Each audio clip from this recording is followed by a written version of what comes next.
Breaking tonight, 24 hours until the next presidential debate as Donald Trump tries to convince voters that actions speak louder than words. Hello and welcome to Justice. I'm Judge Jeanine Pirro. Thanks for being with us. You know, some damaging leaks actually affecting both campaigns tonight, and we'll get to all of it. But first, my opening statement. The comments are shameful and cringeworthy.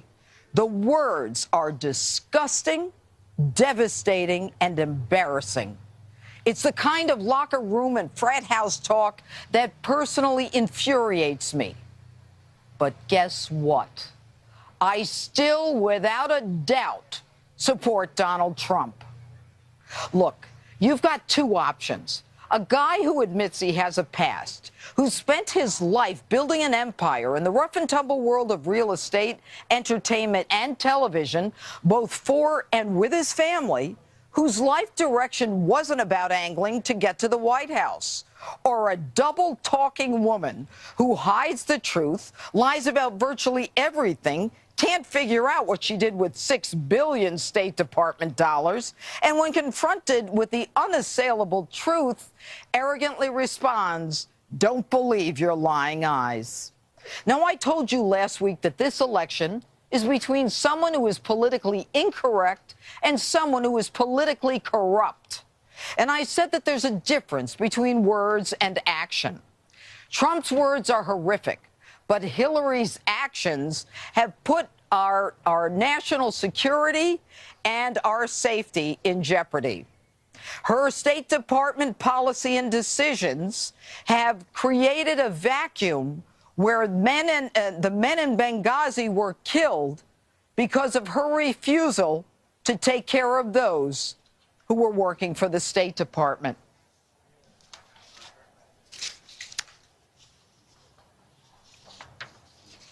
Now, having a little trouble with the teleprompter here. Now, let me put this in perspective for you. Are you happy with the way things are?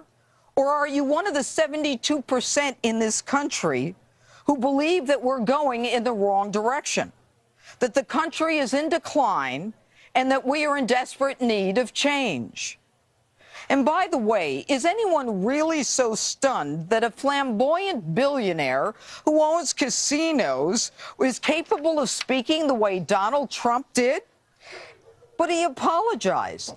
Most people accepted it. A lot didn't. But in the meantime, America is in a mess. The jobs and the economy are a disaster. ISIS has reached our shores, and police are being demeaned and targeted throughout the country. Immigration is out of control. Border Patrol tells us that in August, a record number crossed our border. And 10,000 Syrian refugees were brought into this country. Syrian refugees about whom we know nothing. Syrian refugees big enough to create their own town. Even Bill Clinton is tired of the con. You've got this crazy system where all of a sudden 25 million more people have health care, and then the people are out there busting it sometimes 60 hours a week, wind up with their premiums doubled and their coverage cut in half. It's the craziest thing in the world.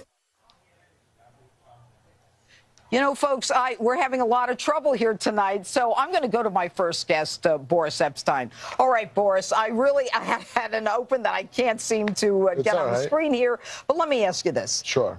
The last 24 hours for Donald Trump, very difficult? Or is this something that you guys expected would be coming down as part of an October surprise? So we didn't expect it, but we did expect for the Clintons to continue to try to play in the gutter.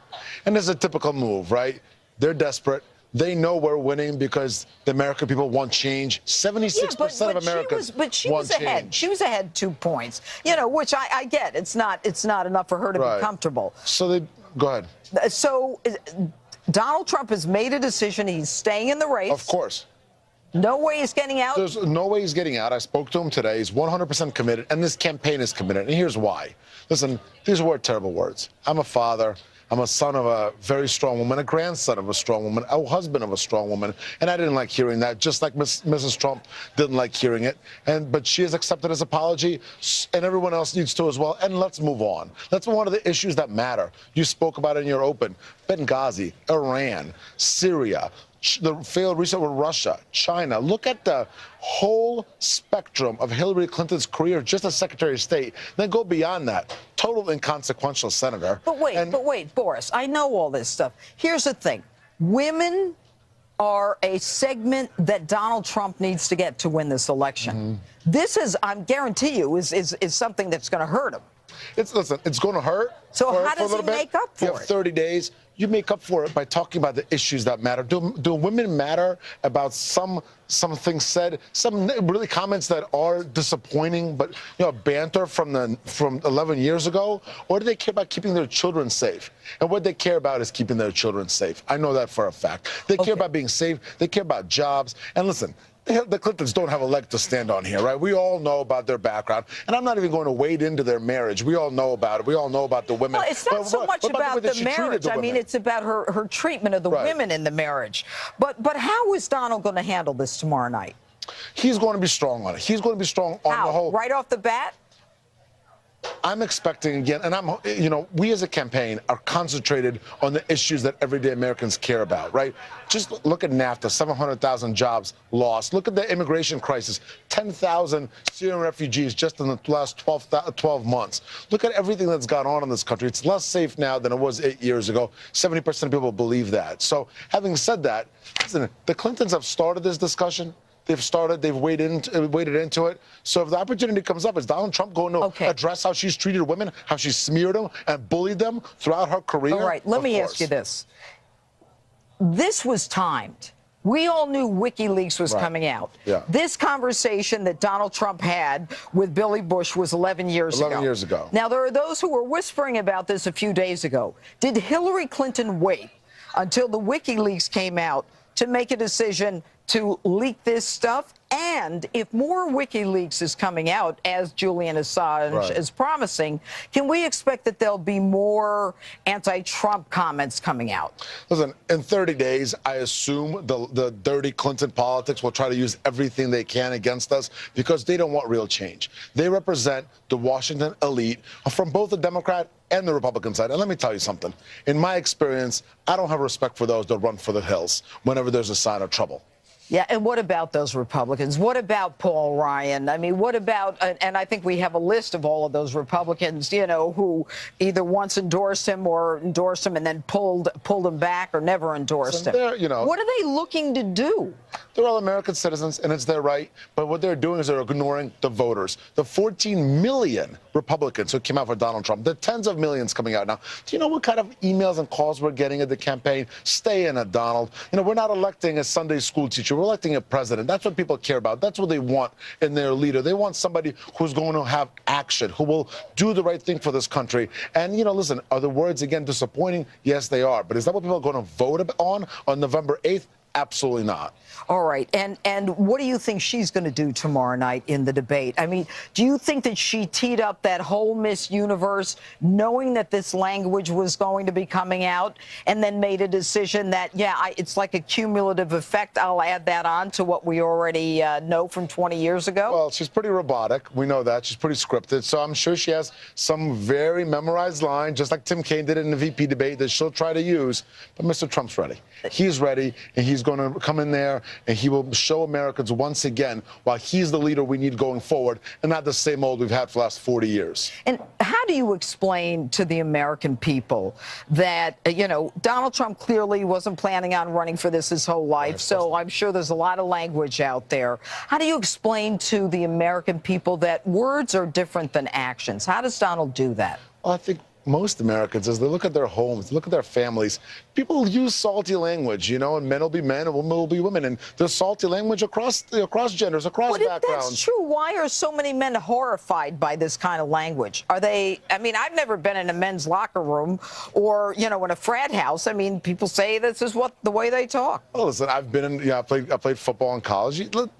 There is something to that, but that does not take away from the fact that these comments should not just be excused and go away. And I do echo what Mrs. Trump said, and what Mr. Trump said specifically, where he apologized. And you know what I thought was really great about that statement? When he said, I'm going to be a better man tomorrow. And all of us in this country should want to be better people the next day and concentrate on that and have a better day for our country the next day. But all Hillary Clinton cares about is becoming president and then, maybe getting more money for some sort of pay-to-play scandal, because that's what she's been doing throughout her career. Remember, they rented out the Lincoln bedroom, then she rented out the State Department. She wants to do the same to the whole White House. Donald Trump will not allow that to happen. All right, Boris Epstein, thanks so much for being here with us in St. Louis. And joining me now is someone with a slightly different take on the news in the last 24 hours, liberal radio talk show host Coco Sudek.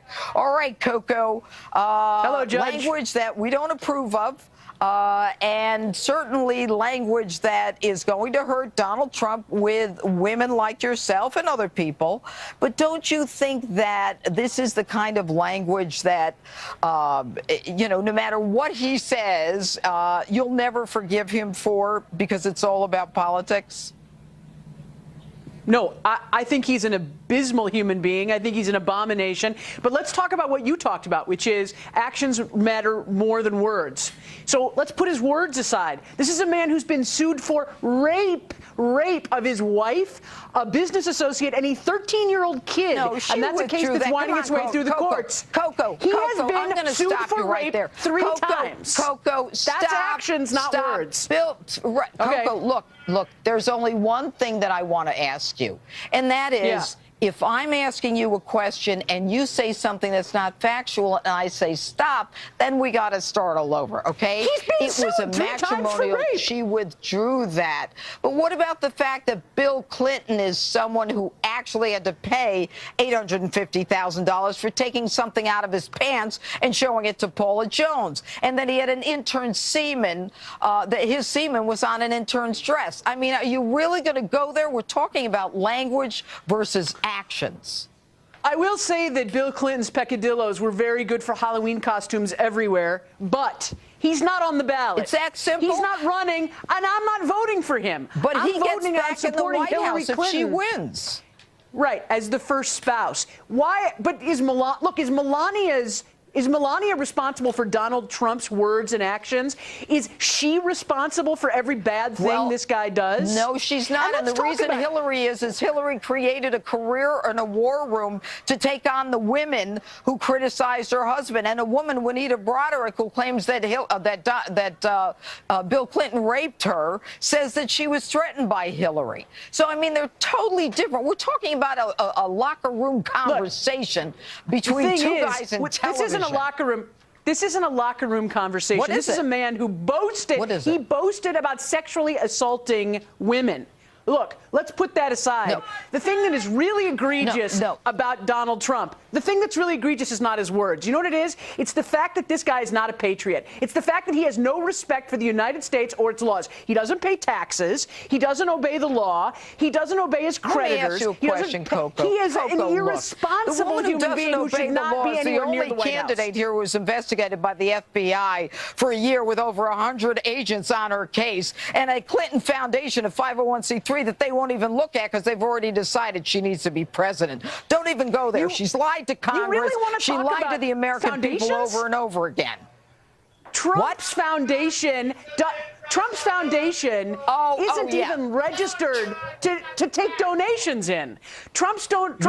And the Clinton Foundation is? Do you know how many European countries are looking at the Clinton Foundation? Well, let's not go there. The Clinton Foundation is a great charity. How is it that Hillary Clinton and her husband are responsible for 25% of our uranium being sold to Putin, who now owns 25% of the uranium in this country because of his deal through the foundation? You feel good about that, Coco, too? I mean, I feel a lot better about anything that you're going to say than a guy like Trump, who is beholden to Putin and Putin's oligarchs, who is in the tank for this guy because he needs their money. How is he beholden? Hillary did the reset and sold our uranium to Russia. Oh, stop it, Coco. That's just craziness. That's the type of talk that you guys have been pushing on the Clintons for years. The thing is, the Clintons must be the greatest criminals in history because you guys have spent billions of dollars investigating them, and you've never been able to really find a fact that is incriminating. These are great public servants. You've just made them look like horrible people all these years. How do you become a $200 million person that when you've got no company, nothing to sell, not even a website, it's all pay to play, Coco. I'll tell you how Trump did it. He inherited his money, and then he he inherited his money. And money. No, he inherited everything. All right, Coco, you're never going to vote for Donald. You're never going to vote for Hillary, but she's going to be your president. We're going to be right back with Pastor Robert Jeffers.